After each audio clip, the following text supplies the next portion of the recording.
So 15 years ago, I made a decision that changed my life. Everyone I knew was chasing the latest shiny object. They were all on things like crypto, stocks, Airbnb, startups. Me, I bought like simple, boring businesses, and they're not exciting, they're not trendy, but it made me money month after month. And fast forward to today, I've supported over $1 billion in small business transactions.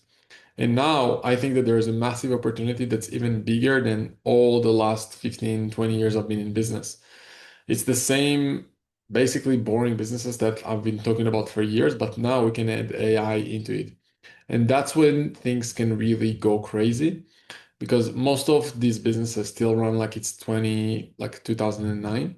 They're still using paper invoices, some of them, manual quotes, uh, and they're just missing tons of phone calls. Like the amount of business owners I talk to that just miss phone calls, and that alone could increase like their business by seven-figure in profits. It's just unheard of. So they don't need to be replaced. They just need an upgrade for their business. And AI is going to be the ultimate upgrade for those businesses. You go into those boring businesses, you plug in AI, and your profits can jump in by 30 to 50%. And it's no hype, it's no learning coding, it's just smart systems. I've been invested in a company called Mascot AI, and that's what we've been doing. And I'm seeing that alongside what we do with acquisitions.com. And it's really, really amazing to see the merge of those businesses. So you go to boring businesses, you implement AI, increase profits, and you increase enterprise value in crazy numbers. So if you ever wanted to own a profitable business without being a tech genius, then today I'll share with you the playbook. And it starts by picking the right business.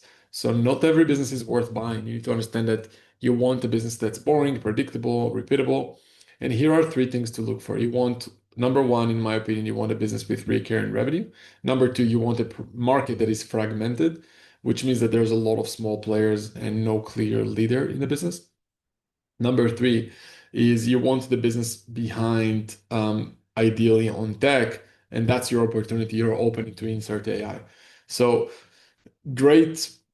I mean, you can start with sectors like HVAC, plumbing, roofing. Those are a few great sectors that a lot of people can get into without much experience. I've seen people going into dental clinics, different local service businesses, even e-commerce brands or small software tools can work. The trick is, in my opinion, to pick one sector to start with, and you stay in that business at least for the next 12 weeks. You learn the language, you learn the pain points, and you become a person that knows that market most than most people. Next step is to learn how to get deal flow, right? So after you pick a sector, you find those deals. You can't buy a business if you're not seeing any deals. So here's how you get them. Step one, you just go on sites like LinkedIn or Facebook or whatever groups you're part of, and you can say something like, "Hey, I'm looking to buy a business in," and just type your business in your city, right? And you just say, "Hey, do you know anyone?" The second step is you message brokers. You use tools like um, Biz buy sell to go to brokers, or we just launched our broker network deals. So you can email our support if you want access to those. Those are deals that basically we filter, and a lot of them are before they even hit the market. Or you can go off market and use tools like Apollo instantly and send cold emails. And then step three is track everything in a simple CRM. So you don't need any crazy, don't go and pay for, I don't know, HubSpot or Salesforce. Use a simple Google Sheet if you never used the CRM before. Ideally, you need at least 100 conversations to get one real deal going. And you need to understand, like, you not closing a deal after 10 conversations is not you failing, it's just having a proper math of doing deals. So keep it going until the numbers pay off. Like, just don't give up. Part three is funding the deal without necessarily using a lot of your own money. So if you find a good business, what you do now, right? I mean, let me show you how you pay for the business, even if you don't have a lot of cash. Most of the deals that we're supporting are funded like usually 7 to 80%. 70 to 80% comes from a bank loan, can be an SBA, conventional loan. And we can introduce you to those bankers. By the way, if you're becoming and work with us as a client, 10 to 20% is seller financing many times. And that means that the seller agrees to get paid over time. And the rest can come from investors or I mean, it can be that can basically mean zero cash from you, right? If you raise capital from investor, you give them great return or equity in the business, and it's a win-win for everyone.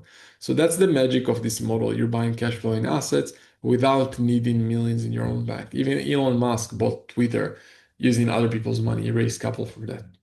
So you did that, you go through the process, and then here's what you can do in the first 100 day of your AI rollout plan, right? So once you own the business, here's what you do next. And this is implementing AI is basically how you turn a good business into a cash machine and an enterprise value that is bigger than any small business is usually getting to.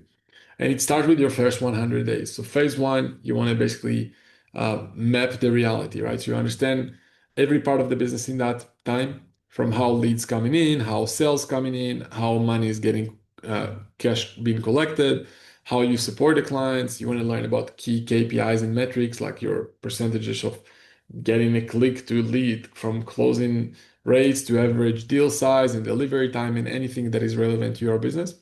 And you don't want to focus too much on automation before you understand the numbers. The second phase is on helping basically increasing revenues and sales with AI. And the way you do that is, first of all, you got to get more leads, right? You can run AI generated ads nowadays using tools like Arcade or Pencil or Mascot AI. And you can also use video content and create updated and flexible landing pages.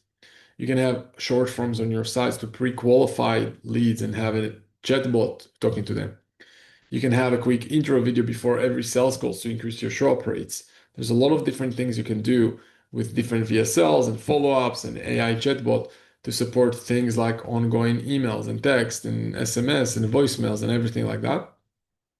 And you can also have a no-show process. You can include a real person after the AI is basically handling all the calls that are being dropped.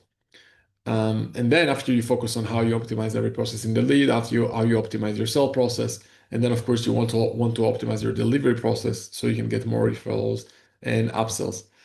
Um, then let's say days 20 to 80, you want to automate the service as much as possible. So in companies in sectors like HVAC, you can launch the missed call AI receptionist that's working great now.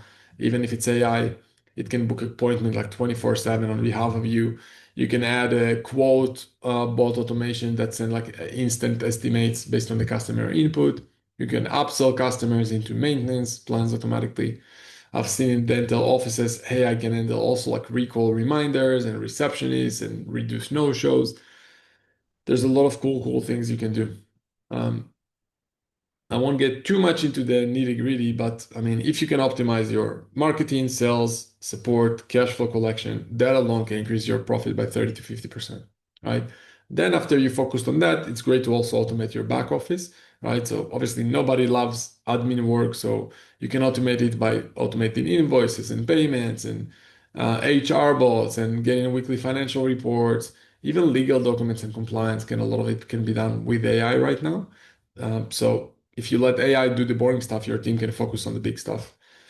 And I'd say the fifth phase is make sure you're measuring ROI, right? So track the results, making sure, do you see more people showing up on appointments? Is your cost per lead dropping?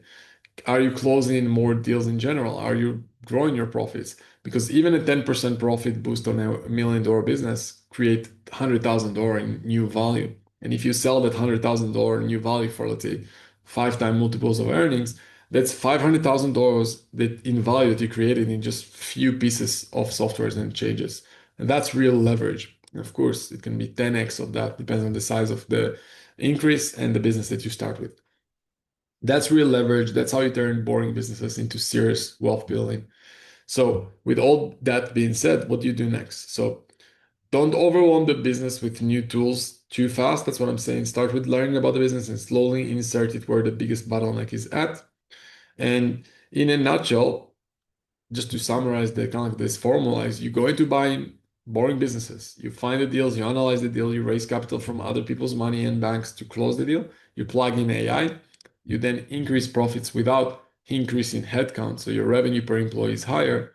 So it's not start something from scratch. You're not coming up with ideas. It's smart ownership by acquisition. And that's how you don't need to necessarily build wealth from scratch. You buy something that's already working, you make it 3 to 5 times better, and you sell it for much higher valuation if and when you want, or you just continue to run it for cash flow. So that's the new playbook.